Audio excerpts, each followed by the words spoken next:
Welcome to reading again. This is Brandy Rose Smith, live from the Forbidden Library, and today we're going to be reading more of my book, Moon Girl. Ayo, rippy dippy, ayo. But first, like any good reading stream, we must have a recap. A recap of 70% of the book, and given that last time I had a bit of a long recap and we weren't even that far through, this should be fun. Okay, so, starts off. 20-something Drada just wants a job. She's got no qualifications, but an office lets her have an interview, and they say they're going to train her up and everything's going to be fine. Obviously, it's all going to be fine. Everything's fine, except for the supervillain on the other end of the desk that knocks her out and keeps her hostage for a new plan. But that's fine, she's a badass. She breaks his arms and everything's fine. And then there's a guy who also got captured, who was actually kind of a hero undercover, and he calls another hero. And they leave there together in a van, and they're like, hey, you're badass, would you like to be a hero? And she's like, actually, that's not the job I was thinking about, but if it pays well, I'll do it. So they go to the hero headquarters, and they test her badassery, and she is proven to be badass, and she gets accepted into the heroes. Then she starts Hero Boot Camp, where she has to discuss her media image as a hero. She has to study all the villains they have on file. She has to study her teammates that they have on file. And we discover many things about Drada during this time. One of which is that she's terrible with computers. She doesn't know what she's doing. So she gets sent to Tim/Frigid Hack, who is very good with computers. And he shows her how to use a laptop and discovers a file that got put on her computer that he has no idea about, and he gets really curious about it. She knows what it is. It was put on by her mentor favorite hero, who rescued her 3 years ago, and it's to do with what she rescued her from, and if she wanted that information. It's very personal to her. Luckily, she manages to sort of take his attention away. She studies for a bit, then she leaves after studying all week, gets through her boot camp, and as soon as she's left, and he's left alone with that computer, curiosity takes over. Timmy looks at the file, finds out about government experiments on tricksters, which is the phrase for people who have superpowers in this universe. And it was to research like how tricks came about, how to make them more powerful, etc., etc. And basically lists the horrible, tortured things Drada went through, awful times. And it also tells him about the products that also went through the survivors of this terrible experiment. Because every series of subjects in the experiment, the only one who survived was a product. So it tells him of the products as well. They can't come back, obviously. So they have a lot of interpersonal drama between themselves, basically getting him getting over the fact that she's not a broken mess, and her accepting that he knows this and that he will probably go research it himself because, you know, he's a hero. He can't leave human experimentation on his own. He's too much of a morally good boy. He's also, as punishment for being a curious little bar steward, told to be her mentor. So when she comes back the next week, they have to do some field training and all that good stuff. So they go out for a bit and they come across a jewelry shop theft. Yes, I wanted to say kidnapping, but we're not to that bit. So she helps stop the jewelry theft, but feels a strange heat in the air. But that's it. And they go back, and then the next day she comes in, and Tim's not there. He's gone to go look into something about, like, a lead he thinks he can find out more about her past and the experiment she was a part of. But while she's there, a code red sounds. There's been a breakout at the prison, and she has to scramble with the other heroes that are in the office and get there before bad things happen, before all the criminals escape. Meanwhile, Timmy's at the prison because he's gone to go visit his dad, who is Apex Illusionist, master of the sense of sight. Hello, Luke. Hello. Nice to see you. That Apex is also the person that held them hostage at the start. So he's got both of his arms broken. Then some villains break in. And then I got confused. I am good. Currently, I am good. I am trying to explain 70% of this book and getting lost. Where was I? The prison break. So Timmy helps with the prison break, then all the other heroes turn up to deal with the prison break, and Drada turns up to deal with the prison break, and she gets onto the roof, and there's this guy who uses, like, darkness kind of tentacles, not quite, they don't have suckers on or anything, but they are, like, swirly darkness tying things, and she gets called by them, and she realizes, like, she knows this trick, she knows this purse, she knows something like this, and realizes he's a product. And after hearing all of the other heroes talk about the people they fight, they are all products. They are all her experiment siblings, who she has very complicated feelings for. She gets very upset.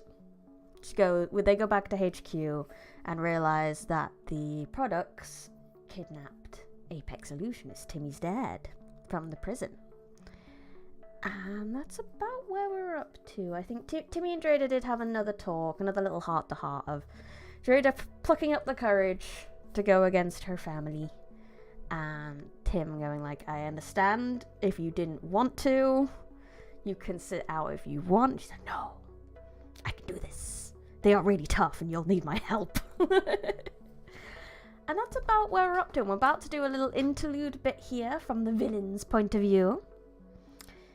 Let's go! Interlude! In the dark villain lair, the products relaxed after their victory. The lair was nothing special. At the moment, they were in the office of a warehouse, Apex unconscious on the couch, and chemical equipment on the desk. The one handling the diamonds was Arendite, 3. He took the 5 diamonds that had been soaking in test tubes out with tweezers, carefully watching through his fiery red bangs until they reached the small pill boxes he had prepared. You think they'll work? Asked a thin brunette woman who stood over Apex. I copied the notes best I could, 3 told the woman. 1. Excalibur. Excalibur 1. 1 Excalibur. So their product number and their weapon of the round table name. We'll just have to wait and see. She sighed. How long is he going to take to wake up? A gust of wind and Paiwen 5 was held aloft above the passed out villain, her icy blonde pigtails falling towards him with gravity. That's a good question. Excalibur turned to the table where 3 places were set up, and where the red-eyed Khan went in, 2, and messy-haired 14-year-old boy Galantine, 6, sat playing cards. 5 had been playing too, but bored of waiting for her turn, she came over and was proceeding to poke Apex's cheek as Khan took a peek at her abandoned card hand. How much longer, 6? Excalibur asked. The orange-haired boy shrugged. Not too long, he said, ignoring the cheating in front of him as he placed down a card and picked up another. 5, it's your turn. The girl looked over and frowned. I'm bored of cards, she grumbled. Well, that makes cheating pointless, Khan said, putting her hand in the deck so he and Galantine could carry on. I want to fight Wild Warrior again. That was fun, she smiled, floating her way back to the ground. At that, Khan smiled. He hadn't told the others about Moon Girl, about Product 4. He thought it would be more fun for them to find out themselves. That, and they'd protect her. Not from their plans, but from him. And he wanted to play with her again. As he fantasized about the horrible things he would do to Drada, a quiet, groggy moan was heard. Oh, and there I was expecting to be strapped to a hard table or something. Apex grumbled as he tried to sit up. Good morning, illusionist, Mr. Illusionist. Excalibur greeted, perching on the end of the sofa. I doubt it is morning, but good morning, villain Napper. What is it you want with me? Apex decided it was too painful to try sit up with his arm still broken, so he decided to stay where he was. The sofa was surprisingly comfy. We want to help you. You want the world to see it as you do, and so do we. With that, Arendite came over with one of the pill boxes, handing it to Excalibur. We'll heal you and make your trick very powerful, so you have the means to do so. And why would you do that? Apex asked. Because we see the world as you do, and know you will do the best job at getting more to see it that way. She gave their proposal. Apex didn't trust them. He didn't believe that they didn't want something in return, but at the same time, what did it matter what they wanted in return? Sounds quite fun, he said with a smile. What's the plan? Chapter 11. Good night, Moon. We are officially at Act 3. Point of no return. Here we go. I don't know whether we'll finish this week, but I expect we're going to get very close to the end at the very least. Drader and Tim were forced to wait. Despite finding out where the most likely location was, they had to go through proper channels that were covered in red tape. They had to get written approval from the police to investigate, as it was usually their job, and they got a bit annoyed when Hero stepped on too many toes. Blah, blah, blah, blah. Chapter 11. 11.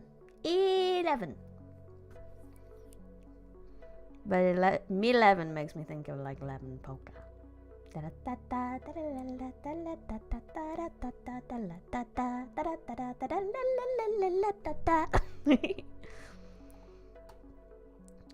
Drader hated it, but it made sense. The world was still adjusting to Hero, so... Oh. Here, Panja! Hello. I'm not excited to see you after so long. Hello. I am great. What are you on about? Shut up. I am wonderful. Yeah. Shush. Stop being so nice again. Meh.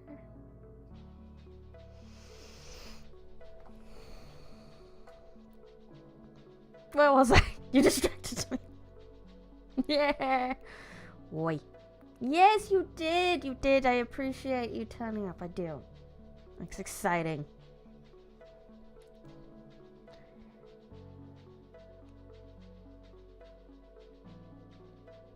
The world was still adjusting to Heroes, so systems like this made people a bit more comfortable with their presence. They made the world a better place. That didn't stop it from being annoying.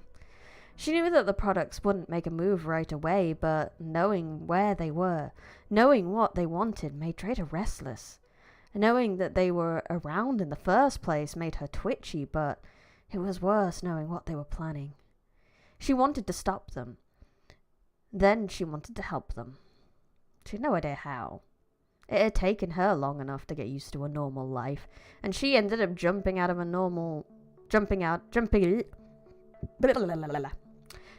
job that took the word normal out of her life again. She gave a smile as she absently stroked Snickers' fur. Her mind started to think of the products as heroes. Well, not two. Not Khan, but the others. Lanny and Five would get along too well. Then Trish would have fun building their image as reformed villains. Words are hard, and we have only just started, so I'm getting revved up. Getting warmed up. She was sure to be popular. She was sure they'd be popular. But they'd never get there if no one helped them. She took steps away from the darkness of her past with help. So she didn't expect them to do it alone either. She'd help them, but she couldn't if they got in too much trouble, so she had to stop them first. With a deep breath and a nod, she set that resolve in her. "That's how I'll deal with it, Snickers," she told the sleepy cat, who cared for nothing but his comfy, warm human lap bed. Now, let's see what's happening in Beacon Hills. More Teen Wolf references. Yeah, as soon as the go live button has a curse. Anxiety. That is, in fact, the name of the curse. Most definitely. It's fine. I've done this so much now. I can read. I can read so okay-ish. Drada wished the morning came faster than it did. She hadn't slept much, so she was early to HQ that morning. Groggily, she got herself through security, a thermos that she refilled with her second helping of tea before she settled herself in the back cave. Thermos of tea when sleepy is important.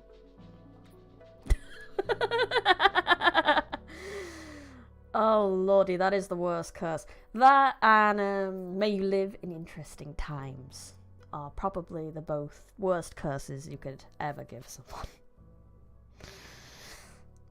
Terrifying. She sadly still had files to make on the products. Holding nothing back, she knew she gave them all estimated trick levels of over 90 and combat levels reaching and exceeding Selena. Please tell me you're exaggerating. Drada's whole body jolted and she nearly fell off her chair at a voice behind her. When she got her balance and placed the snigger from behind her, her face dropped into a scowl as she turned slowly to a smirking Tim.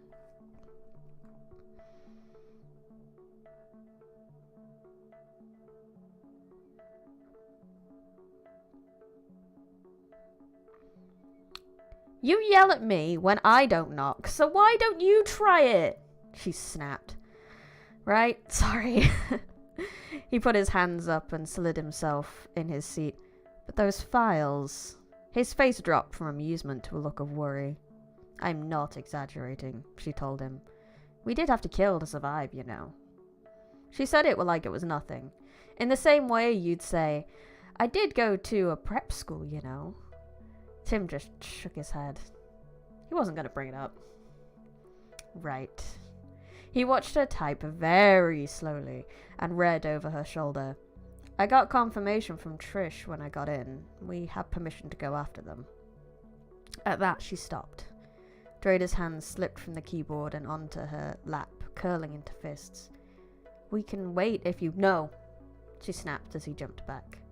Sorry. Her eyes trailed away. I want to face it. I just... You won't be alone, he told her again, as it seemed to be the main thing to comfort her. I know. She took a breath and gave a weak smile. We have to stop them. Right. He nodded, and the two of them got up. They grabbed their stuff and headed out. HQ gave them transport to the warehouse district, but from there they were on their own. Moon Girl and Frigid Hack got out of the taxi car with blacked out windows and carefully wandered into the small alleys between the warehouses. You can screen record. That is a thing you can do. That's how I do most of my clips, is I go find them on the interwebs and I just screen record on my phone. Most phones can just do that nowadays, although I may have opened a can of worms by telling everyone this.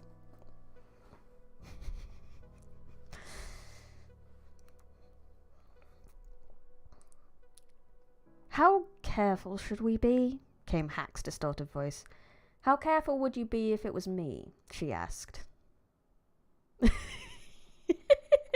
That's fine. Free, but maybe a little bit embarrassing promo. It's all good. Pretty damn. I know with you, the element of surprise would probably be my greatest asset. He answered. Sounds about right. That careful. She approved. Got it. He nodded, and then they moved on, trying to be quieter than the squeaking rats that scurried along the alleyways with them. But it was doomed from the start. Even though they tried to make their footsteps as light as possible, even though they tried to keep their breathing even and quiet, they were just that little bit too late. Although it felt so strange for a moment. The world shook, and there was a ringing in their ears, like they had been hit in the head, but without the pain. Unlike a hard hit to the head, the two heroes fell to the ground and closed their eyes. The entire city closed their eyes, feeling the same thing. The entire city fell asleep. Oh, wait a second, I need to find some pictures. I need to get these ready. There's some very important images coming up that you must see. Do do do do do do do do do do do do. Do do do do do do do do do do do do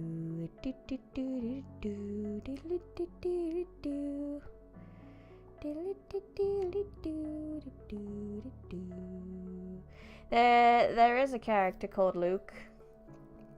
I very much like the name Luke. It came from a friend that had a character called Luke who might be watching this at the same time, so you know who you are. They're a bit of a lurker on my streams, so I don't expect you to talk. But his real name is Lucas, but he prefers Luke.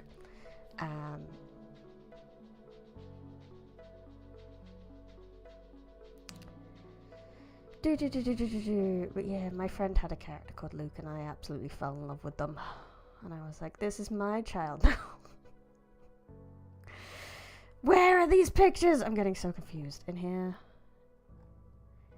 I found it. I found them. Okay, cool. I'm ready. What are you doing, daydreamer? Said an irritated and familiar female voice. Tim blinked his icy blue eyes, as a feeling of lightheaded vertigo made him wobble where he stood. At his side hit a cold wall of rocks, and he shook his head. Luke? A hand landed on his shoulder. Are you okay? He already knew who that voice belonged to, but it was odd that she called him by his real name. Rosa? He managed to shake off the shakiness. Jesus Christ me. Oh, that hurt to read. God damn, it passed me. That's one of the most awful sentences I've ever written. Yay! And look up at the redhead. He froze a moment. Rosa did indeed stand there looking at him with a blank look and a concerned tilt. So just for the other record as well, the heroes use fake names with each other, and Drada's fake name is Rosa, so he doesn't know Drada's real name, so he refers to her as Rosa. Just fitting that one in. They were in a tunnel, some kind of cave system, but as much as Tim had vaguely registered, all that his eyes were on blah blah blah blah. He looked at Rosa's outfit. She wore what he supposed was meant to be armor, but in reality was an intricately decorated swimsuit with iron plates, boots that reached up to her thighs, and a pair of swords hanging in sheaths on her hips. Something like this.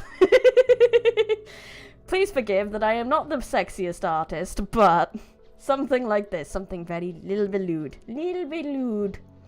I actually had to ask my friend. Oh no, I need to read more before I go into this.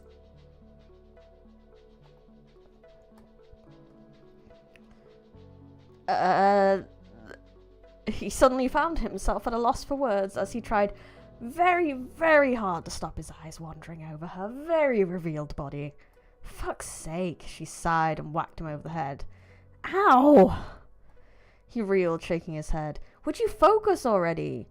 We're here for the piece of heart, remember? She snapped at him. He blinked at her and suddenly the confusion went away. He knew what was going on. He and Rosa were on a quest to find an artifact called the Piece of Heart that could lift the curse of heartlessness, which stopped people feeling. The curse had hit his father and Rosa herself, but stating that she was at least fit enough to fight, she insisted on helping him in his quest anyway. They had already fought through many obstacles, and now they were at the end of their journey. The Piece of Heart was, supposedly, at the end of this cave. It all felt a bit strange. He thought it seemed to make sense in his head. There was something nagging that it wasn't quite right. But he shrugged it off for now. He had a quest to do. Yeah, I remember, he said, adjusting his own armor. Let's go. No spacing out again, she told him as she followed his lead down the cave. Tim wasn't the biggest fan of narrow spaces, but he did his best to keep his cool, through the cramped rocky tunnel. Luckily, he didn't have to for long. The cavern opened up before them. He hissed as a wave of heat slammed against his body, and looked away as light attacked his eyes. There was an explosion, and he felt Rosa grab him and pull him back. He blinked his eyes back to focus and looked down to see splats of molten lava where he just stood. Thanks, he muttered. No problem. Rosa stepped around him and onto the cliff of rock that stood over the river of lava. This, however, is a problem. He followed her onto the cliff and saw said problem. This was the end of the cave, and beyond their reach, on a platform in the lava river, stood a large red chest. The two adventurers stood, trying to think of a way across, knowing their usual tactic of an ice bridge wouldn't work with the lava melting it. There was another explosion of lava and fire, and the two dodged stray bits of acid fire. What do we do? Rosa turned to him. Tim didn't answer. Rosa just watched him as he looked around. He checked the walls and the floor for switches and pressure points, seeing if he could activate some kind of bridge. Oh lordy, could be a mimic, we don't know.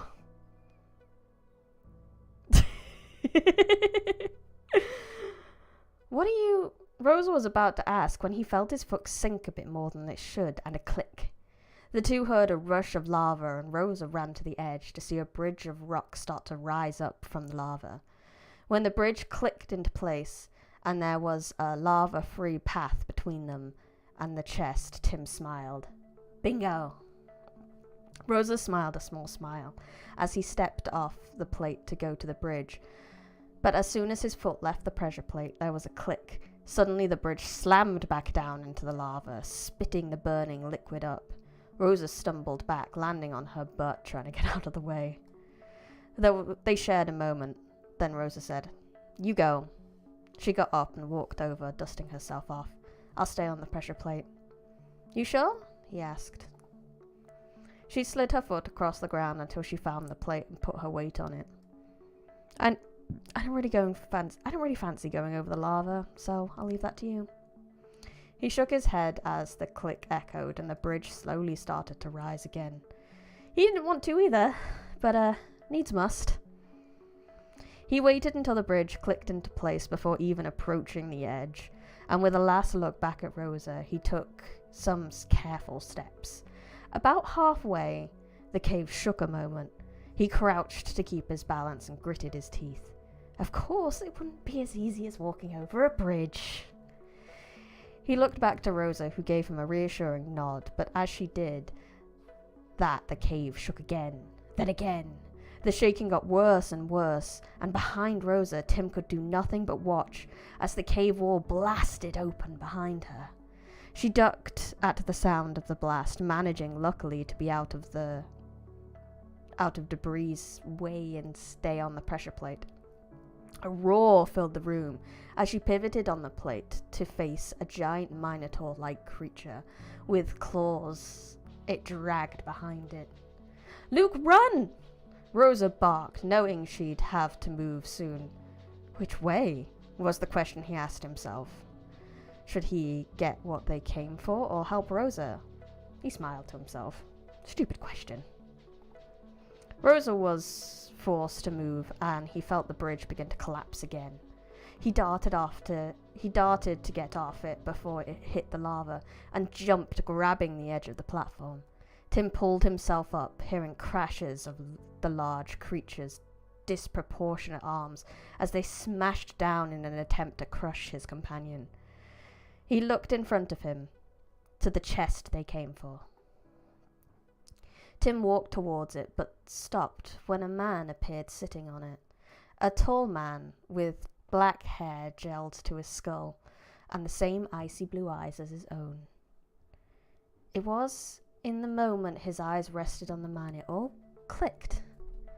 The crashes of the monster and the explosions of the lava became quiet, as if someone had turned down the volume, and Tim frowned at his father. What happened to my valiant hero? You didn't go back and help her? Apex leant back with a fake frown of concern. Because I didn't need to. She's strong enough, Tim told her. Is she? Apex's eyes were behind him, and Tim looked around. His blood ran cold, and his muscles tensed. He watched the creature throw Rosa's corpse across the cave, but looked away again before he could see more. He took a breath. She is. He glared at his father, eyes aflame with determination. You're just manipulating it. He smiled. Your faith in her is adorable, but I don't think she's as strong as you think. You haven't. Apex went to talk, but Tim realized something. Wait, he interrupted. When the hell did you get me in one of your illusions? Aha! Apex laughed and clapped. It's a long story, but the short version is when I got stronger, I learned a thing or two about my power. He's hit 90. Tim thought, bracing himself. His dad had already changed from the person he once knew, and he was afraid to see what would have changed after hitting 90. If Rosa was right to begin with, as much as he trusted her, he wanted her to be wrong on this one. And you see, Lukey, my boy, I realized my power was never illusions. It was dreams. Apex told him, leaning forward like he was telling him a big secret. Dreams? He repeated, assessing. So far, not much had changed. But it made sense. His father could only manipulate small parts of his illusions, and turn them on and off. The people he used his powers on were the ones that made the illusions, gave them shape and content. It was people's own demons he tended to use to manipulate them. I don't need to explain, do I? You know me well enough to know this makes sense, Apex nodded. And he does. So, I'm asleep? Tim asked, knowing this didn't feel the same as his usual illusions. Similar, but not the same. You and the rest of the city, he nodded. The entire city? Tim stood stunned. Indeed! He got off the chest and stretched. It's wonderful, Lukey. It really is. Tim just watched stunned as Apex danced around in glee. People do indeed dream some wonderful things, and I want to see them all. That was a change. Apex wanted people to see the world as he did. Now he wanted to see the worlds other people could see.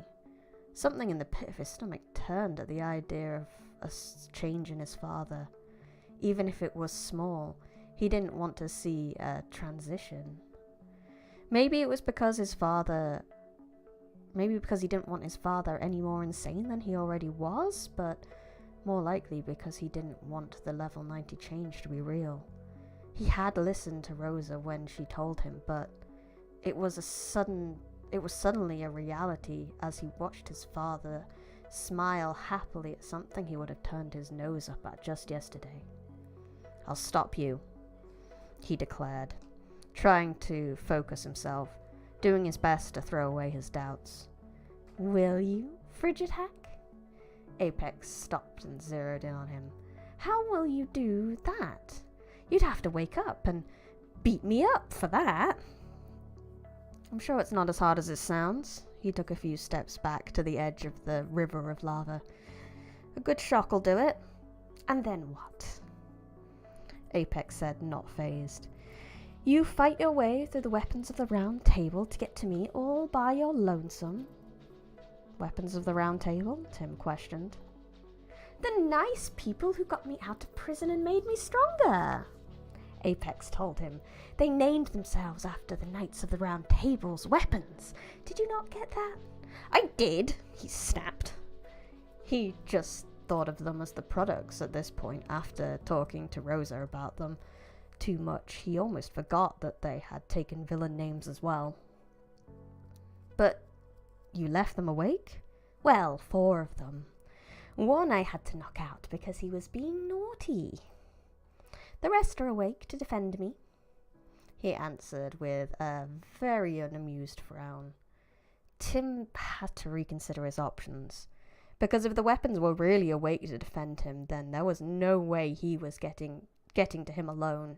Excalibur proved that she could take him out by herself, with little effort, and he didn't really want a replay of last time without the potential of backup. How about we make a deal? Apex interrupted his train of thought. What the hell kind of deal do you want to make? Tim hissed, taking out his frustration about the situation on him. Apex wasn't fazed and simply offered his deal. You see, now you're aware it's a dream. There's not much I can do to you. I just showed you your little girlfriend dying and you knew it wasn't real, so you ignored it. He shook his head with a frown of disappointment. She's not my girlfriend, Tim snapped, but again, was ignored. So I'll give you the chance to go into her dream and wake her up. What happens to me if I'm in her dream when she wakes up? Tim had to make sure since his mind went to too many sci-fi scenarios for such a situation. You wake up too. In your body, if that's what you're wondering, though a body swap would be funny. I'll have to see if I can make that happen at some point. He pondered over the idea. So he'd have backup, but then would he and Rosa be enough? Is it possible to wake up others after we wake up? Tim asked, knowing full well his father could lie to him. He had to hope that his father's love of playing games with people was still intact, because it was the only way to beat him most of the time. His father's weaknesses was that he always wanted to make things interesting. He never left Tim in a position of complete powerlessness, and Tim never found it too hard to negotiate his way into an advantage. If he was still like that, then Tim could do what he always did. Beat him at his own game.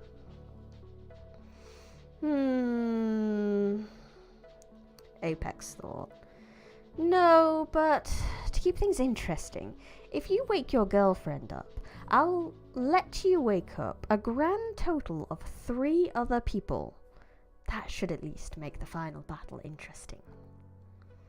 Tim gave a smirk. At least his advantage hadn't gone. Alright, he nodded.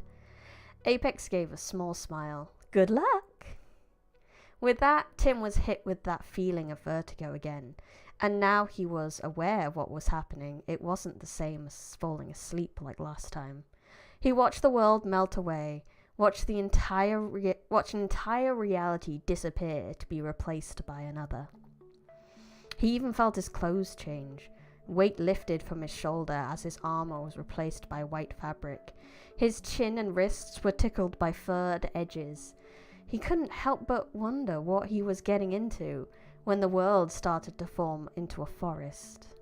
A thick and dark forest, which he thought was quite creepy, until he spotted that some of the leaves were odd colours like pink and yellow.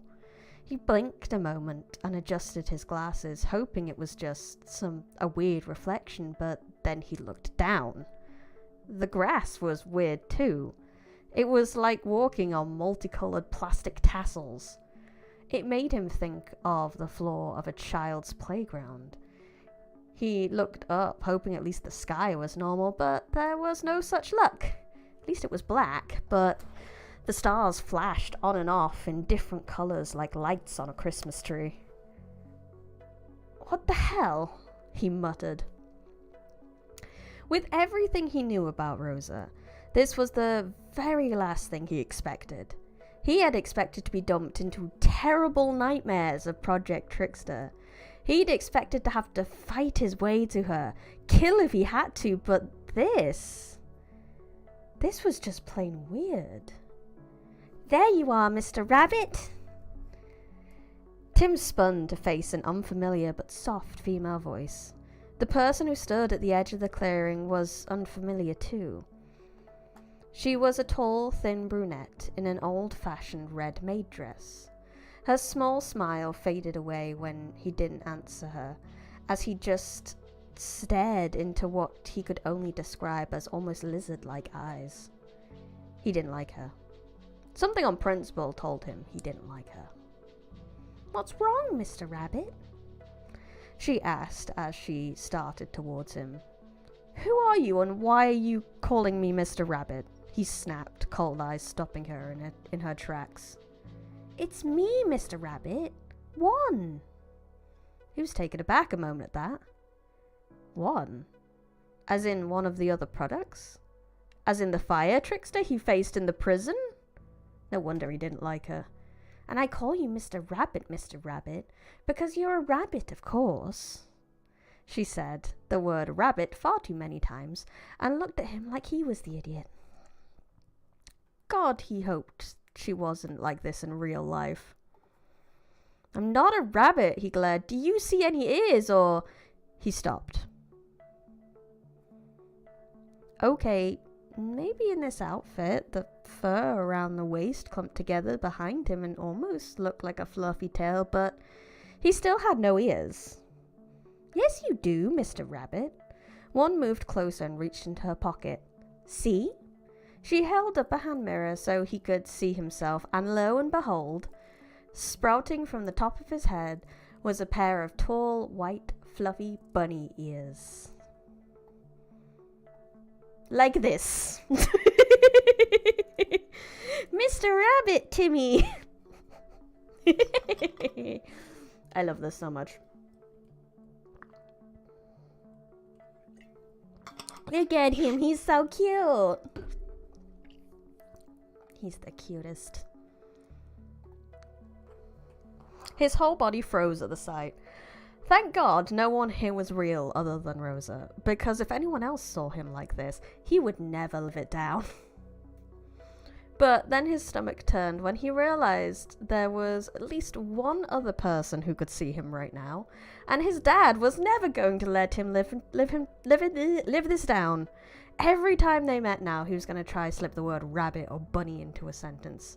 He could see it now. I have one more picture of something like this that is also important. If I can find it. If I can find it. So his dad never did let him live it down. Love from Dad. Give him the bunny hoodies. It's wonderful. I love it.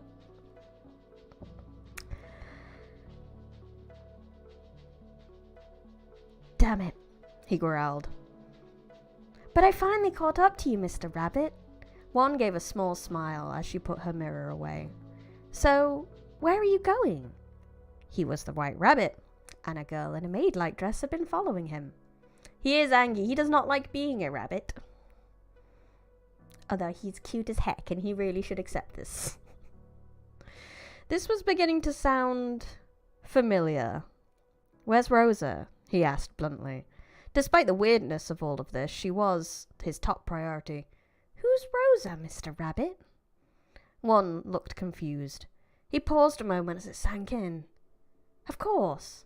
How stupid could he be? Like Rosa called him Luke in his dream, she wouldn't go by her fake name here. And he didn't know her real name. Or did he? He didn't want to refer to her as this, but since he didn't know her real name, he had to try. 4. He confirmed, and a light bulb of recognition flashed in one's eyes. But the flash quickly faded into a darkness, and she turned her eyes away. What? He suddenly felt a bit worried. You should know where that traitor is, Mr. Rabbit. Your brother led her there. One hissed venomously. Tim felt it. Felt the full force of her venom because he already knew what Rosa was putting herself through. All it took was the word traitor to know what he was going to have to save her from. But then there was also something she said that was odd. His brother? Since when did he have a brother? She's happy where she is, he snapped. Just because you're... Is she? One glared right back. Is she happy having to act all normal with the Queen of Hearts and her lackeys? Tim was really going to have to ask Rosa where Rosa's Lewis Carroll obsession came from, because the theme was strong. Though it was odd that one seemed to be Alice and not Rosa. You'd think you'd make yourself the main character of your own dream. Then, which way to the Queen? Tim asks, not wanting to waste time. One stared at him. Since when were you suicidal, Mr. Rabbit? She'll take your head. I'm not. I just need to get to 4, he told her. Wonderful! I'm glad. I always think it's a little bit cheesy sometimes using fairy tales like this, but I'm glad you're enjoying it. Yay! We'd like to save her too, but nothing. I have to get to her as soon as possible, he barked, glaring the woman down. The two just glared each other down for a while, blue and weird warm orange, fighting a war of wills. Even if Tim was a bit smaller than one, he wasn't backing down, as he got on his tiptoes to even them out. One clicked her tongue, but didn't look away. Fine, just let us help you. Neither of them wanted to admit defeat in the little staring contest, but it was at least a hell of a lot less aggressive after that declaration. Us? He echoed. Yes. She turned 180 in a fluid motion, hitting him with her plaited hair. Ouch, he growled. Follow me. She ignored him and led the way. With an inward growl at his predicament, he reluctantly followed. Yes, he probably could have run off to find Rosa himself, but there were 2 things that stopped him. 1, he'd have to wander around blind for a while until he found what was likely a castle where the Queen and Rosa were. 2, well, he knew how the story went. If Alice was one, then it didn't take much to figure out who the Queen of Hearts and her lackeys would be, and it would be easier to try get past them with backup. Chapter 12, Rescue in Wonderland. Let me tell you a little bit more about Chapter 11 before we move on. So, I had a funny predicament with Chapter 11. You know that whole Skimpy Drader outfit? Skimpy Rosa. I was a bit worried with that. I had to ask my friends if it was sexist of me to assume that a dude would dream of the girl he likes in skimpy outfits like that. Because I don't know if I'm just making assumptions. I'm not a dude. I was just like, is this a bad assumption to make? But no, it's fine. I was reassured.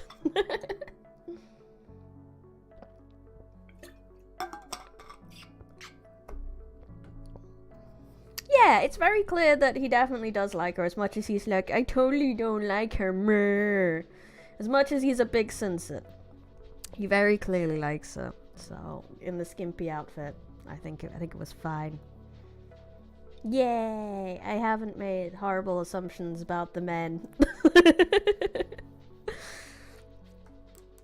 And obviously you can guess what that whole scene was based off. Obviously it was Legend of Zelda. I didn't even really change the name of the equipment.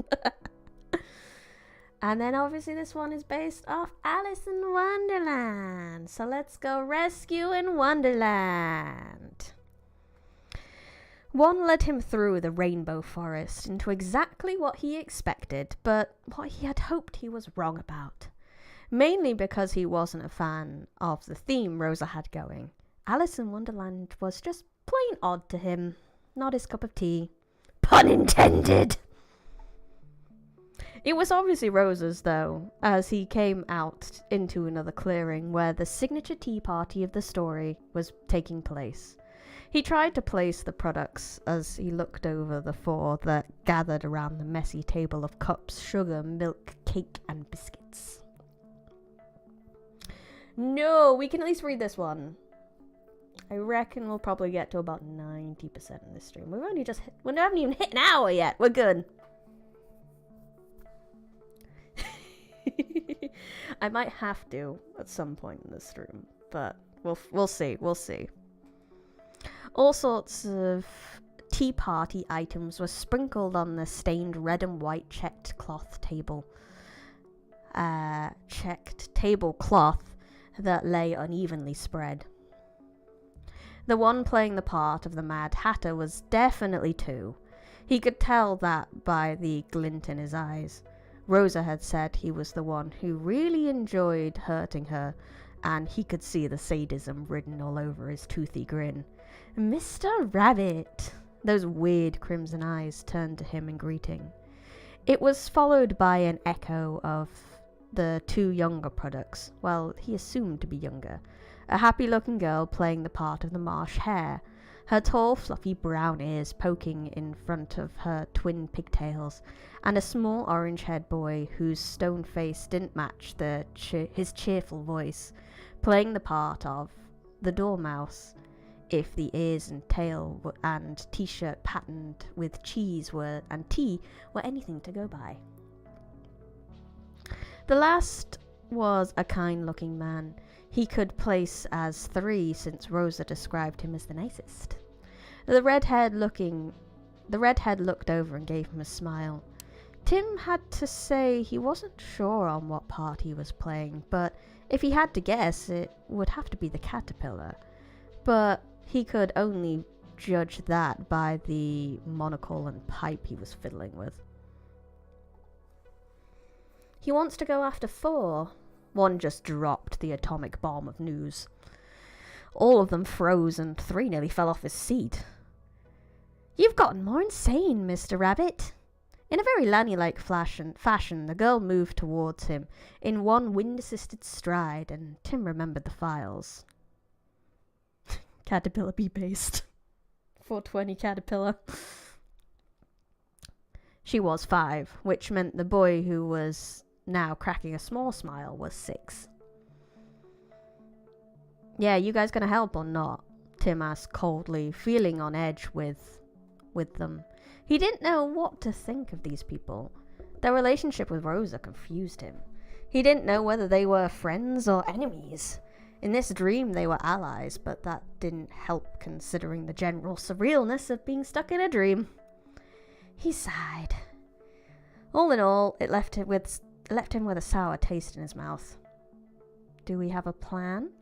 3 asked. Tim rolled his eyes. How could I have a plan when I don't even know where she is? Grumpy? 2 said with a smirk, and Tim glared at him. Well, we know where she is, but we still can't just walk into the Queen's castle, 1 spoke. Yes, we can, 6 piped up. All, including Tim, looked at the small boy whose smile had grown. I have a plan. And it was a good plan. And a good plan it was. Simple but good. And Tim was grateful to 6 for coming up with it so quickly. So he didn't have to talk to the products for too long. He wanted out of there as soon as possible. But he also didn't want to get to know them. Especially Rosa's versions of them. She valued them. Maybe they were even family to her once. He didn't want to see the best of the people he would have to fight. He already knew how hard that was with his father. He was lucky things went quickly though.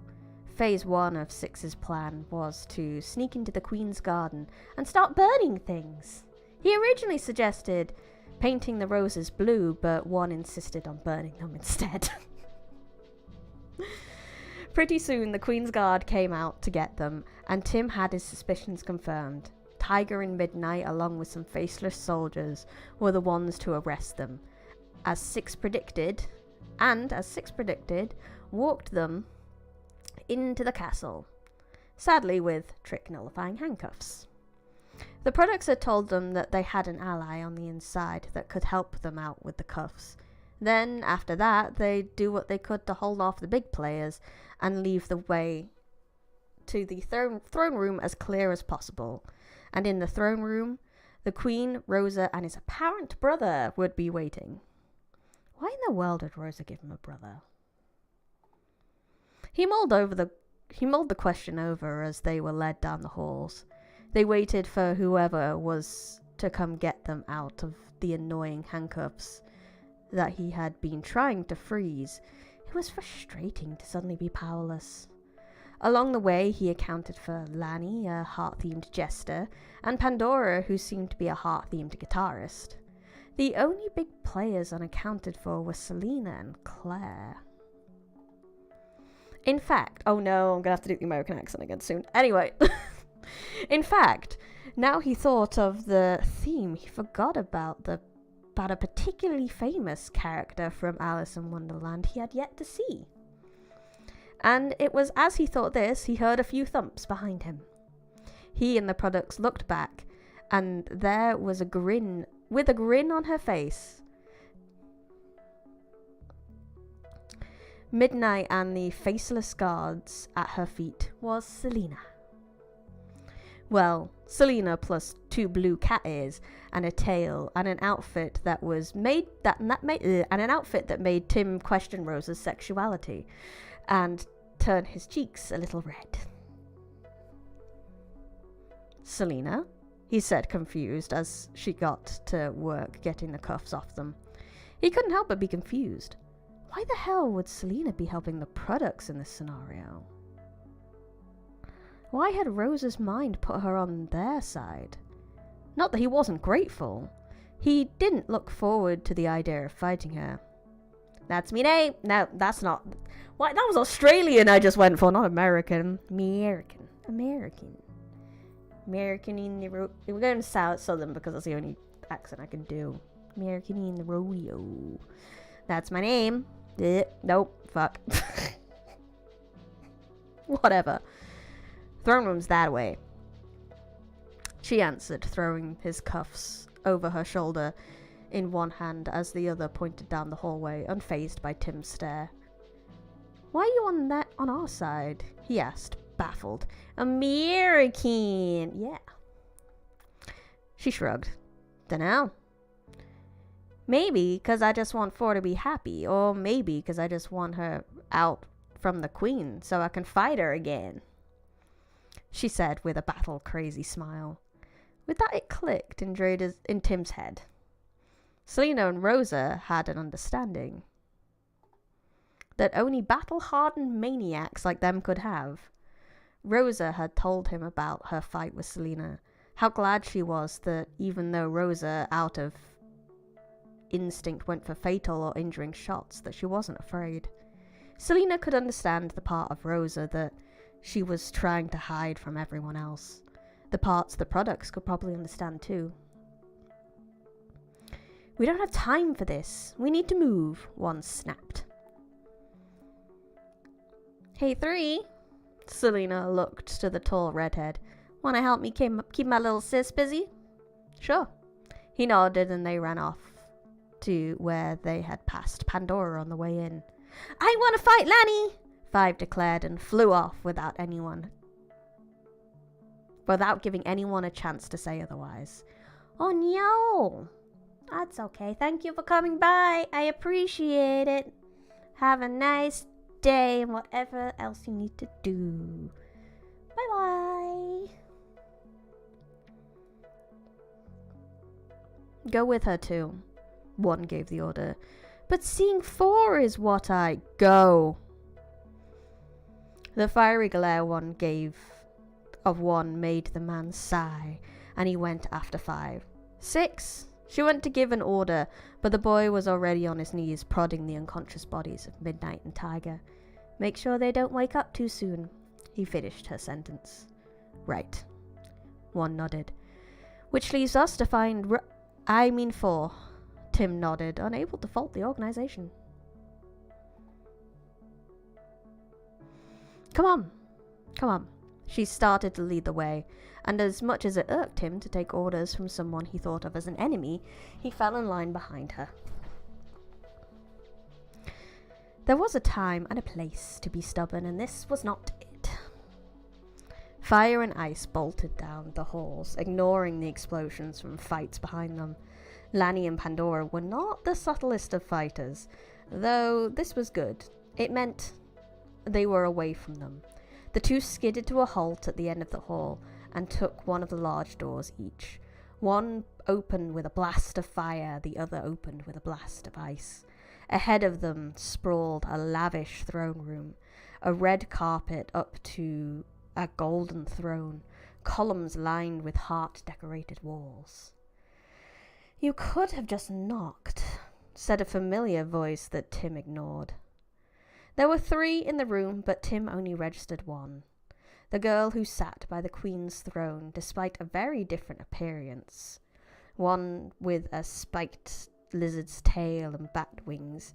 He was relieved to see her. Rosa! He called out.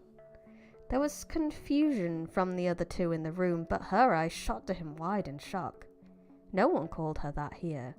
Hack, said the Queen's familiar voice, and before he could move, he was lucky to have a wall of fire block the ice that had been flying his way. Get your head out of your ass, Mr. Rabbit, one hissed. She was suddenly very different to the girl he met here. Maybe she was more like her real self now that the fighting had started. He liked this one better. Still, he didn't like her, but this one was still better than the one who said rabbit too many times. Get off my case, he snapped back as she pulled away the fire. He hated to admit it, but she was right. He needed to get his head in the game, or he could die in this dream? Even if he couldn't, he could still fail. And he had to wake Rosa up. In order to do that, he had to get serious. It was then he took in the other 2 in the room. In robes of red and hearts, her hood up like her superhero costume, stood the Queen of Hearts, Claire. And the other, his so-called brother. Him. He looked like a copy of himself, Rosa's dream version. He was mostly in his super costume, but minus the mask, plus a long tall black rabbit ears. It was then he realized he didn't have a brother because of Rosa. It was his father's way of fitting him in the dream without changing too much. Why have you come, Mr. Rabbit? You are not my enemy, Claire asked him. Rosa hadn't said anything, but watched him closely for his answer. Honestly, I need to wake Rosa up. We have stuff to do, he told them, just getting confused looks. Looks like you've gone insane, Timmy, said the other Tim. I thought you wanted to save her. One kept her eyes on him, but he could feel the heat of her power pressuring him. That too, he sighed. Let's get this over with. 2 ice lances spun into existence. Jabberwocky, hack! Claire ordered, and Rosa got to her feet, and Hack got ready. Would you like to see Jabberwocky Drader? Let me find it for you.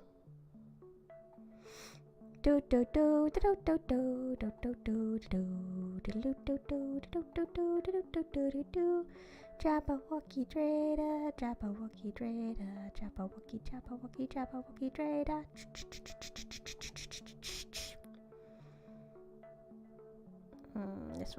This file has the things, I'm sure. I do have a picture somewhere, I swear! Aha, here it is. So this one, again, isn't the best picture in the world, but there it is. Scribbly sad Jabberwocky Trader.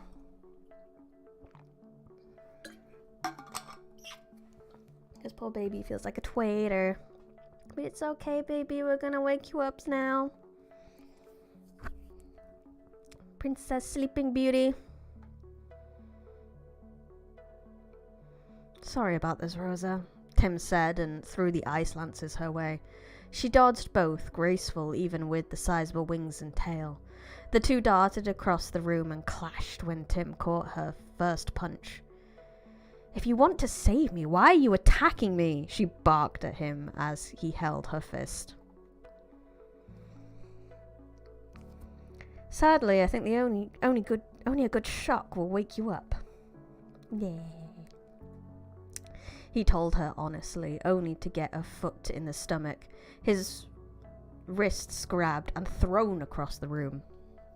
You really have gone insane, she said, sad and disappointed. And he was kind of happy she cared. The products succeeded in making Apex's trick stronger. He rolled away and got to his feet, holding his aching side. She took a step forwards, and he took a step back. He knew he didn't stand a chance against her, especially when he didn't really want to hurt her, so he tried to maintain their distance for now.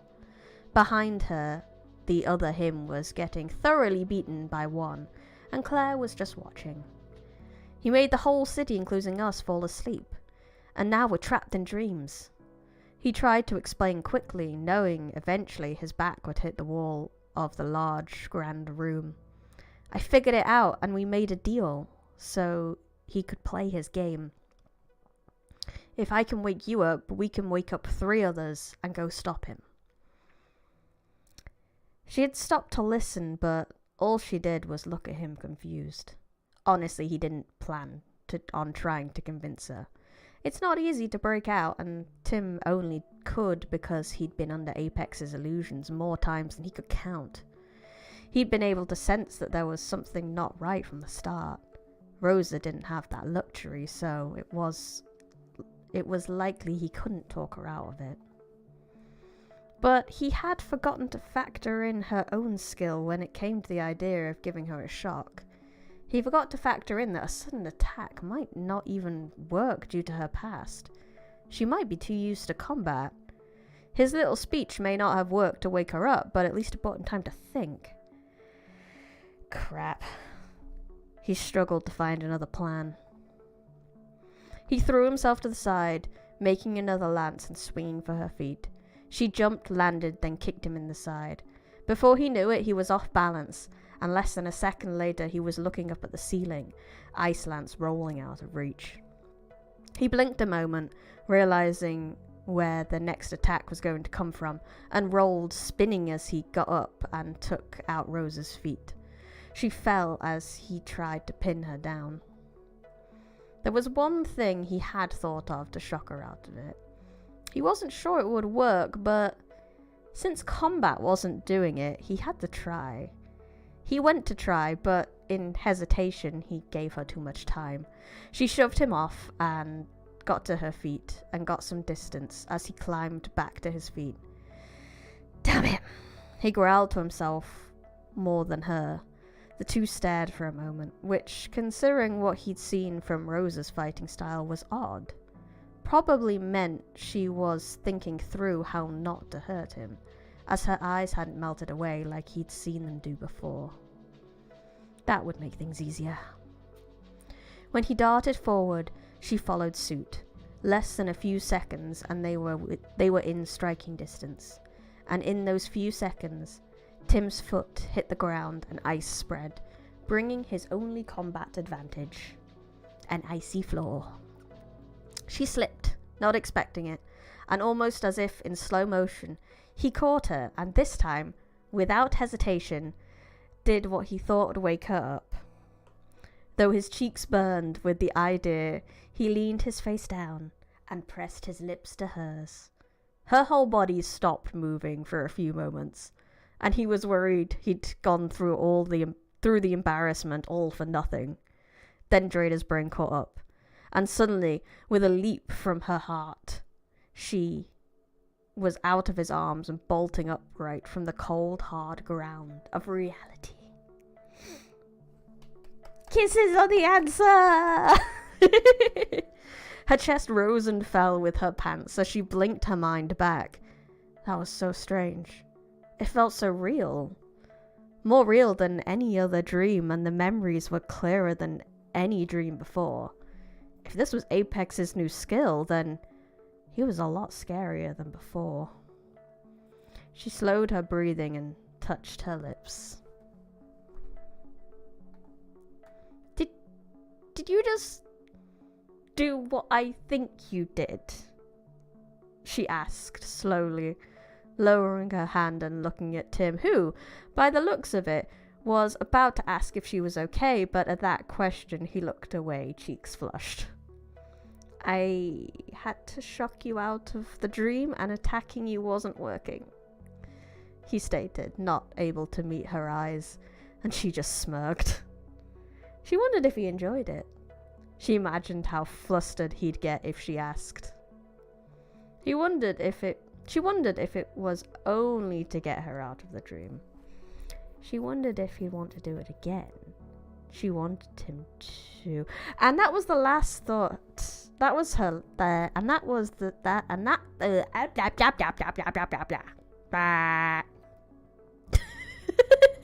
Sorry. Really stumbled on that one. And at that last thought, her smile dropped and her face went red under the mask. Why would she think that? She'd barely gotten used to a normal life, and she was getting used to being a hero. She couldn't handle anything else. She felt some panic and anxiety start to well up in her chest as her mind went from fear of a potential relationship to fear of hurting Tim if he wanted one. And she said no. Is that two? Tim knocked her out of her thoughts, and she looked over to see what was definitely two sprawled on the floor, a knife near his hand. Tim wasn't too surprised, since his dad told him one of the products had been naughty. Drada hadn't quite registered it, as she took a few deep breaths, trying to push away the weird thoughts of romance she had. She looked at Tim out the corner of her eyes, convincing herself he'd be alright, and it was then she noticed. Your neck, she pointed out. Tim looked at her confused, then raised his hand to his neck. He pulled his fingers into view. Blood stained his blue glove. Despite evidence, he suddenly felt like his veins were ice. That's why his dad knocked him out. He tried to kill me, Tim said, a little bit uneasy about the idea of nearly having his throat slit in his sleep. Drada's teeth grit and her fists clenched. She knew too well enough to know why he did it. He tried to kill Tim because it would hurt her. He didn't care about him. It was just a way to torture her more. Fucking asshole, she hissed, and Tim looked at her surprised at the outburst. Lucky Apex is my dad, I guess. He shrugged it off and tried to bring focus back to their situation. My dad said if I managed to wake you up, I could wake up 3 other people to help stop him. Drada looked away from 2 and took a few deep breaths before answering. Do we need 3 others? She asked, remembering how easy it was to break both of his arms last time they met. Nah. No worries, I'm glad you're enjoying it. Yay. The products will be guarding him, he said, and Drada nodded, now understanding the need for backup. She took a few more breaths, doing what she could to conquer the wave of emotions. They had a job to do. They had a city trapped in dreams to save. She slapped her cheeks and ignored Tim's questioning glances as she looked at him. Who do we wake up? She asked. Tiger, Selena, and Pandora. Oh no, more American accents coming up. Yay! Should be fun. He answered. Are you okay? he asked, worried that he just watched her hit herself. And it hadn't been too soft, too. He heard how hard she just slapped herself. It probably was more to do with the products, but he did worry that his little stunt in her dream had affected her too much. Fine. She pulled down her mask to give him a reassuring smile. It's just a lot to take in. I mean, she wasn't sure what to say. She wasn't sure how to phrase it, and had to take a few moments to gather her thoughts. It's jarring, I guess. He nodded, understanding. He couldn't say it wasn't weird to think he'd just been wandering around his partner's dreams and woke her up with a kiss like she was some kind of princess. His face went red at the thought, but she saved him. Why Selena, Pandora, and Tiger? She asked. It's not the right time of day for midnight. Lanny's too unpredictable, and as good as Claire is, we need people who can stand against the products in a fight. He said with flawless logic. It's really a shame it's not the right time for Midnight's power. He actually would have been a much better pick than Tiger. He's actually tougher than Tiger. Tiger's just got them cat reflexes. She nodded with an impressed look on her face, unable to find fault. Then we best get moving. They should be at HQ. He nodded and started to lead the way, but Drada had stopped and was looking it too. God, she was pissed off at him. He was just an evil asshole. Would it be weird if I kicked him a few times while he was down? She asked, unsure if that was more ruthlessness from her past or whether that fit with social norms. I would say no, but you might end up waking him, and it would be kind of awkward to use our wake-up allowance on the enemy. Shame. Tim said unfazed. Drada sighed. She had a problem with calling the other products the enemy, but she loved the idea of calling two the enemy. It suddenly made things simpler with him. True, she nodded, throwing away her idea and following him out of the warehouse district.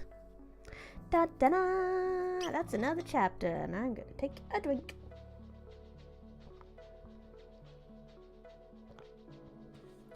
I don't really have anything special to say about that chapter. Other than they did a kissy-wissy, yeah! I love how I wrote this. I never intended for this romance. It just kind of frickin' happened. And I got to this point in the writing and I was like, well, it's happened. They clearly frickin' love each other. Let's do a kissy-wissy woo. And there it is. I love it. Oh, these dumbasses still don't get together for a while because they're dumb. Stupid 20-somethings. Chapter 13. Product 4. It was... Oh, this small bit is a little dark. Just a little warning, I guess. It was strange walking through the city now. It was like an apocalypse had hit. Drada and Tim had started out in a calm walk to HQ, but when they saw it, when reality set in, they started running. They should have thought about it, but they didn't. Falling asleep sounded like such a peaceful action, but that they hadn't even thought about how dangerous it could be. What happened if people were driving when Apex hit them with the sleep? What if they were in the middle of surgery or working on a construction site?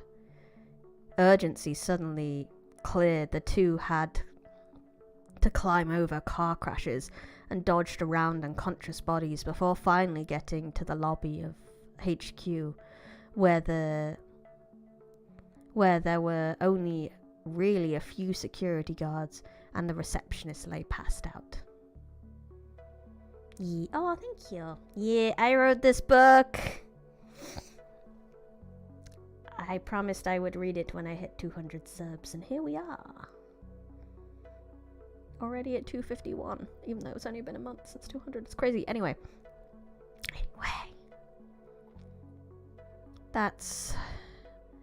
Tim's breathing was heavy as he turned to look outside the glass doors of the lobby to the chaos. You okay? Drada asked. Already at the security gates, he glanced back at her for a moment and saw enough to see how she saw enough to see how shaken he was. She forgot sometimes that other people hadn't seen as many dead bodies as she had. They'd passed a few on the way, mostly crushed by cars where the driver was asleep. She wondered what it looked like to him. She wondered what it was like to get shaken by scenes of violence. She wondered just how weird it was to normal people for her to have no reaction. There might be more deaths if we don't move. She hoped that was the right thing to say. She wanted to shock him into moving again, but he just looked back at her as if studying her. She wished she knew what was going through his head. Was he just observing how much of a monster she was for not having a reaction? Or was he trying to find solace in how calm she was in the situation? After looking at her for a while and taking a few deep breaths, he seemed to come back to his senses. "You're right. Sorry about that." He finally spoke. "It's all right. It's not a nice view," she reassured him as he crossed the lobby. They walked through security and Tim nodded, still trying to get it through his head. "There were kids," he said when they got in the lift. "Yeah." Drader nodded, not sure how to react. They had seen some dead kids on the way here. Dead kids with heads crushed by cars, necks broken, falling off climbing frames. Drader did find it odd that kids meant so much to people. To her, they hadn't made enough of an impact on the world to matter, so they meant less than adults to kill. Or at least that's what she told herself a while ago. She shook her head, throwing out the thoughts of a monster, and focused on Tim, who gritted his teeth. She wasn't sure what to say, but at least she remembered what he had said to make her feel better before. She took his hand and gave him a smile. "It's okay. You're not alone." She didn't know if it applied like it did with her, but he squeezed her hand and seemed to go a bit red and looked away. "Thanks," he muttered. With that, the elevator beeped and the doors peeled open to a comedic sight. Since no one was hurt here, the workers of the media office were just slumped over their desks, on the floor with legs still on chairs, and sprawled out on the ground, in very unflattering positions. Tim pulled his hand back to stop himself from laughing too loud when they saw Trish face first in a sea of paper halfway into her office. Drader was glad to see him smile again. "So, you want to go to the gym and get Selena?" he suggested. Drader nodded and the two split up. She opened the door to the gym and was surprised to see not only Selena sprawled out like a starfish, but Tiger opposite, curled up in a ball. She wondered if the two sparring was a regular occurrence, and if it was, she was impressed by Tiger's skill.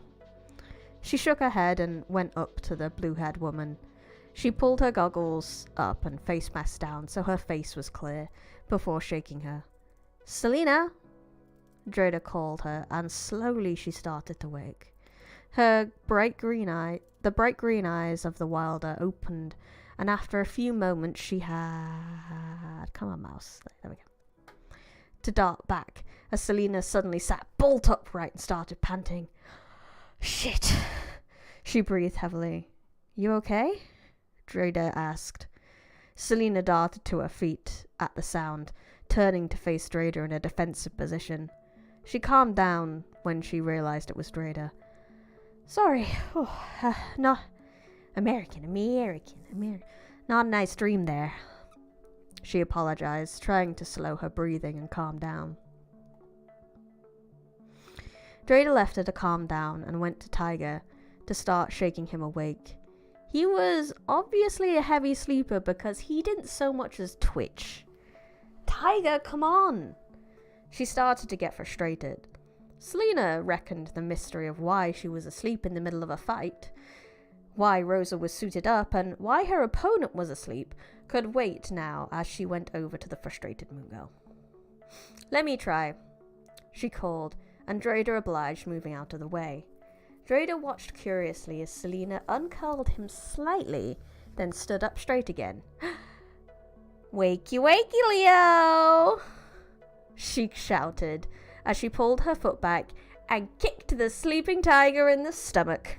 He woke with a howl of pain and rolled over, clutching his stomach. "Fucking low blow," he hissed. "You wouldn't wake up," she shrugged. The tall bleach blonde man, sporting a yellow vest top and a tracksuit bottoms, got to his feet, baring his fangs slightly. But then he realized something, and all his anger faded away. "Oh, hello, doggo. I bet you're a good boy. Or girl. Who's a good doggo?" "Why was I asleep, anyways?" he asked anyone that could answer. Selena shrugged, and Drada answered, "We'll explain in a bit. We just need to wake up." The loudest scream Drada had ever heard shook the entire gym. Tiger and Drada put their hands to their ears.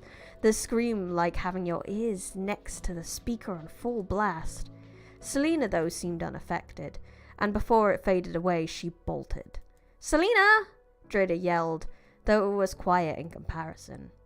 Tiger and Drada didn't move until the scream died down. "She's fine. The scream was Pandora," Tiger told her when they could hear again. Drada stared at him for a moment. Not for him, but shock at how powerful Pandora was, if that was her. She read the files that her trick level was high, but this was a bit more than she'd expect from that. Maybe the file was out of date? "I'm Leo, by the way," Tiger said, holding out his hand. She blinked at him, confused, and he just smiled. "We never actually got introduced," he pointed out. "Oh, right," she realized and shook his hand. "Rosa." "Nice to meet you, Rosa," he said, and after exchanging the handshake, they went off to where the scream came from. They arrived to the sofas where it seemed Pandora had been lucky enough to fall on when she was asleep. At the moment, she was in her big sister's arms, trying to calm her breathing. Scanning over the room, she spotted Tim slumped in front of a vending machine. On the other end of the room, his hands pressed hard to each side of his head. "Tim!" She ran to him. She skidded to her knees by him and watched him worried. "Tim?" she said more softly and touched one of his hands. His icy eyes darted up like he only just realized she was there. "Are you okay?" she asked. He looked at her a few moments more before taking his hands off his head. In the palm of his hands was blood. "Shit." She looked at them, then his ears. "Hurts like fuck," he said louder than he would usually talk. Drada bit her lip, knowing what these signs meant.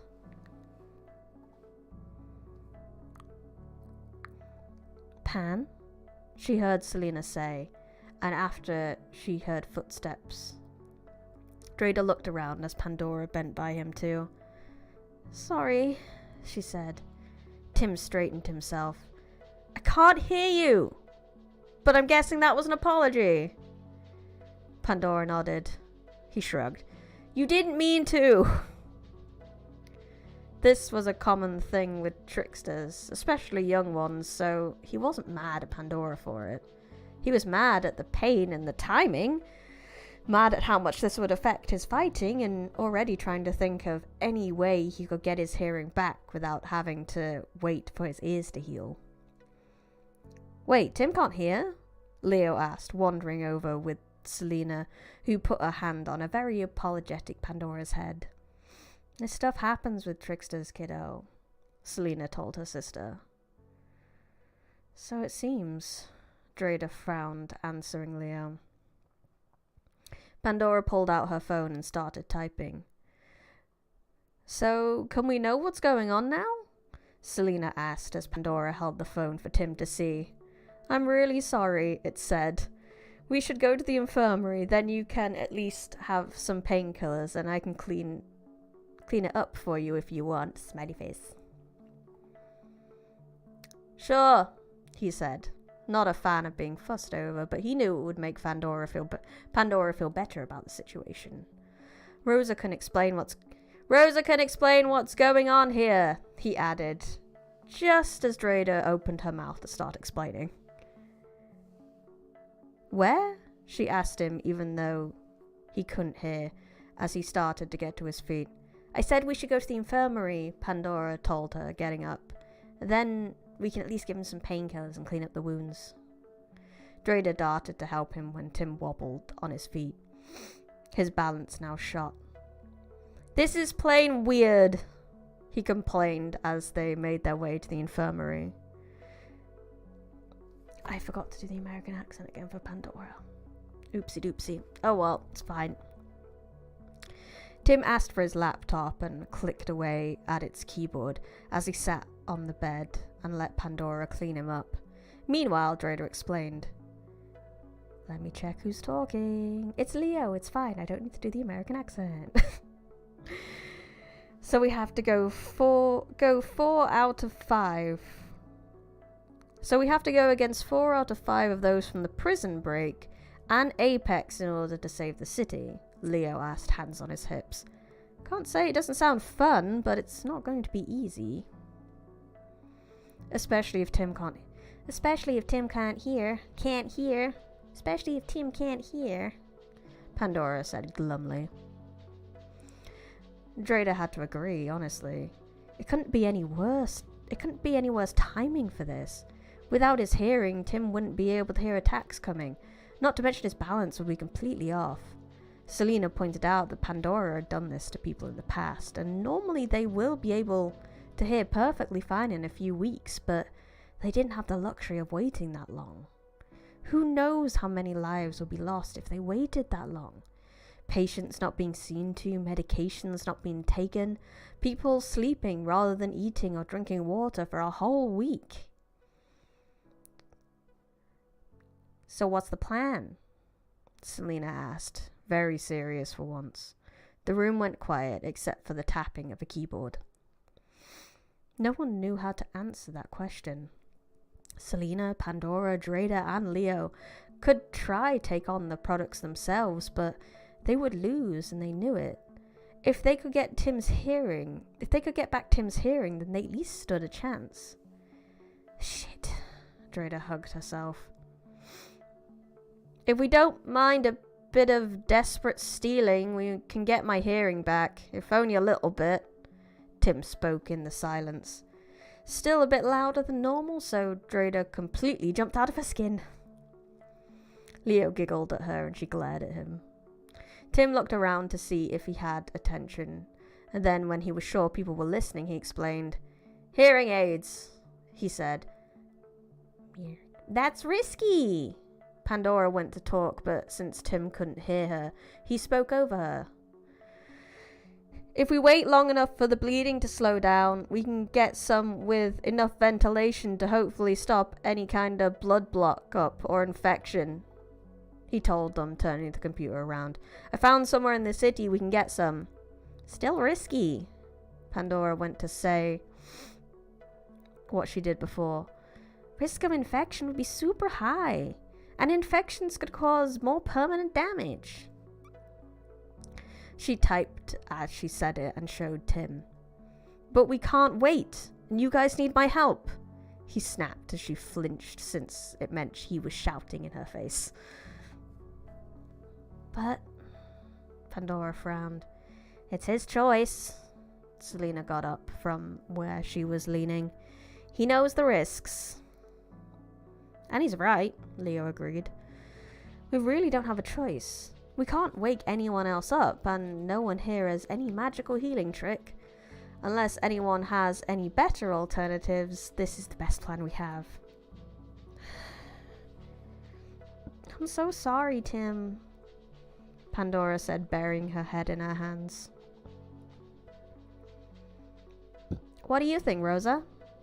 Selena looked to Dreda, honestly a bit worried at how quiet she'd been. Tim saw Selena turn her head to her, and Tim looked over, suddenly looking a bit worried. Dreda was holding her arm, squeezing the veins so hard It was surprising she had any circulation. Honestly, all she was thinking was swear words. Frustrated, she didn't know who to blame. It wasn't Pandora's fault. It wasn't a plan from Apex, and the products had nothing to do with it. She was pissed. Pissed that one of their biggest and potentially most damaging obstacle of this big event was something that happened by chance. She took a deep breath and sucked it all in. She sucked in the pain and anger and bottled it up. She knew she wasn't supposed to. Her therapist told her that. But she didn't plan on holding it for long. The people who would feel this were Apex and the products.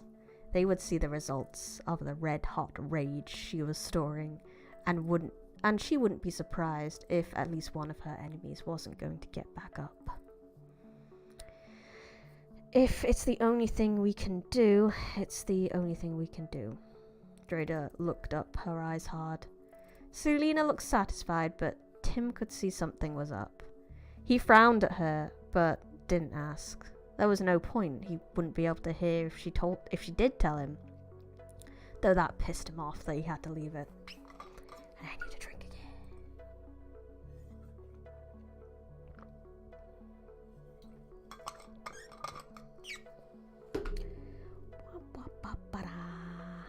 How long are we going? We can probably get to the end of this chapter, which is kind of good, because I think this chapter is a good drop-off point. It was like just before they start the last assault. And then it would be the final next Sunday.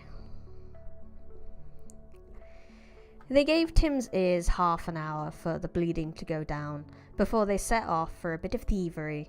In that time, Leo, Selena and Pandora geared up, and Tim did a lot of research. They got to the clinic in which Tim had found a good range and picked out which he thought or hoped would do the job best based on what he found in the last half an hour. Pandora came over and helped fit them. Oh shit, this hurts, he gritted his teeth. Earth to Tim, Earth calling Timmy, do you read? Leo said into a pretend radio as Pandora flicked the items on.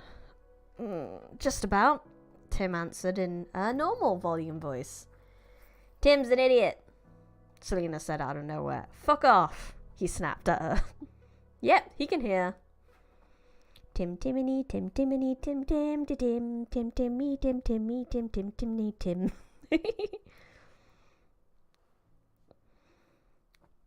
Yep, he can hear. She grinned.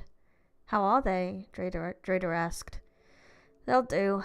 Things aren't as loud as they should be, and there's still an annoying ringing, but it'll be enough. I at least won't lose my balance, and all the time, he said, poking them. Not exactly what I would call comfy, though. He frowned. So we're good to go? Yeah, Tim answered. But can I have a minute with Rosa first? Leo, Selena and Pandora looked between each other and shrugged, leaving the room to give the two some time. With teasing, of course. No kissing! Safe making out until we save the city, from the Elder Wilder, which caused the other two to glare. She strutted out of the room with the others. What is it? Dreda asked when they left. She assumed it was something to do with the products or his father, but instead she got an unexpected question. Are you okay? She stared at him a moment before blinking a few times in her confusion. I'm fine. What are you? You looked a bit shaken after what happened to me, and in general, you've been through a lot the past few days. I just wanted to make sure you're okay, he answered before he finished the question. She smiled a bit. He'd gotten used to reading her. I'm pissed at what happened to you, and that you're having to risk your hearing permanently, she said honestly, but don't worry, it's the products in Apex that will feel that anger. She smiled. Just don't kill anyone, alright? He didn't like the way she frowned, like he'd just told her she wasn't allowed another cookie. Heroes don't kill, he told her sternly. And that's not advice as your mentor. That is a rule we all do our best to abide by. But Lani was reprimanded harshly for what she did and nearly lost her status as a hero. He snapped to her. Don't kill. Especially not for me, okay? She stared at him. It was like he pulled her out of water. She realized for a moment there she'd slipped back into that monster she never wanted to be again. For that half an hour, she hadn't been Drada. She hadn't been Rosa, and she definitely hadn't been Moon Girl. Until Tim pulled her out of the darkness just now, she had been Product 4. I won't, she said with new resolve. I'm sorry I thought it. Good. He stood with a small smile. Then let's go.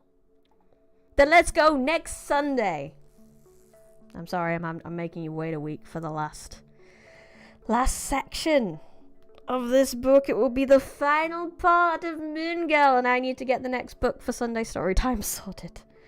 Obviously, I have more Moon Girl books. I have 4 out at the moment, but I don't want to go straight on to the second one. I'd like to read other people's books, give them chances to have, and no, free internet, free exposure. That's the word I'm looking for. Free exposure. So I've got 2 others on my list, so I will be getting in contact with one of those authors soon and telling them that their book's going to be coming up on stream. Yay! So that'll be... What spot are we on? May. So it'll be the 3rd we'll finish the... No, not the 3rd. The 4th we'll finish this. Then we'll go on to a new book on the 11th. So, I know that I said... I get that. I'm not a very fluffy writer either. As you can tell with this, I don't describe much. I just want to get to the action and stuff. And as a reader, I kind of prefer things that aren't too fluffy either, to be honest. If it gets too fluffy and I just want to know what the characters are doing, then I just want to skip stuff. There's lots of different styles of writing out there. It doesn't always have to be fluffy. But what I was gonna say is, I know I promised to play Minecraft once I hit 250. And I have started looking into it now. And I will play it, but not next week. I need to get it set up and everything. So next week will be my usual. I will be playing Library of Ruina on Tuesday. And then we'll be having the final part of Moon Girl on Sunday. And then the week after that, I will do some Minecraft. It'd be nice to have a break from Ruina. As much as it's been really fun, it'd be nice to have like just a small week, since I've done it week back to back for 4 weeks in a row. And other than that, I think that's it. I think that's all I've got to say. Thank you, Necromancer. And Luke for being in the chat. And Hereupon John for being in the chat as well. I appreciate it. Thank you to anyone who lurked. Thank you to anyone who watches the VOD. If you have not already, I would highly appreciate you pressing that like button or subscribe button. I know everyone says this on the YouTubes, but you know, we need the numbers, and numbers are good. I'm glad you had fun. I had fun too. I had fun. I hope you had fun. I will see you on Tuesday. Goodbye.